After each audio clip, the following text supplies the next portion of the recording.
Hey friends, and welcome back to my channel. This video is all about fixing the issue. While launching the Valorant, you got an error, restriction 3, boot device verification failure. So without wasting time, let's go ahead and directly proceed with the resolution. First of all, in the basic step, you need to open up your control panel. In control panel, click on the power options, and in power options, click on the option choose what the power button does. Now click on the option change settings that are currently unavailable. Now here, if you have turned this setting on, you need to turn off the fast startup. After doing so, click on the option save changes. Once you have done so, nextly make sure that you install the Valorant only in your internal drive. Again, I am telling you, this error is coming is because you have installed the Valorant in your external drive. So you must install the Valorant right into your internal drive, and the issue of boot device verification failure will be completely fixed out. Although, if this failed to work out, or if you have installed the Valorant in your external drive, then you need to do few changes one by one. First one is, for example, in my system, the drive F is my external drive.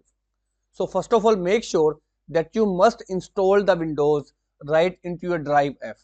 If Windows is not installed in drive F, the issue remains and you will not be able to play the game. So after installing the Windows in your F drive, note down its drive letter.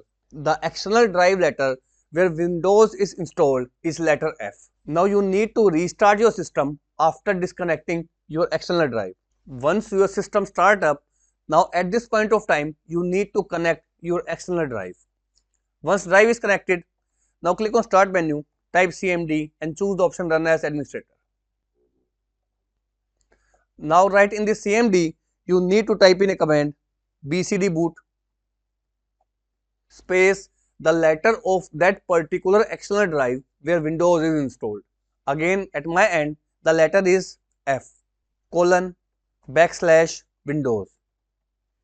Once you typing this particular command, you need to hit the enter key.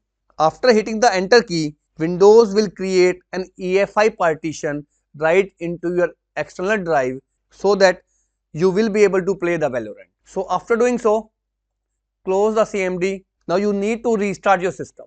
After restarting the system, you will see a boot manager like this. You are welcome with two windows. So from here, you need to select the windows of your external drive.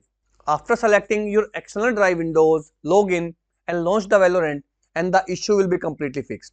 And if you want to use your Windows or your Linux from your internal drive, then simply disconnect the external drive and then restart your PC. After restarting, you may get a warning like boot manager asking you to repair your drive, but simply ignore it by pressing the F9 key and your Windows will boot right into your internal SSD. So after doing these steps, the issue of boot device verification failure will be completely fixed out. So as of now, this is all about it friends. If this video works out for you, I request you to please click on subscribe button and turn on the bell notification icon to continue receiving updates from my channel. Thank you so much friends. Thank you for watching.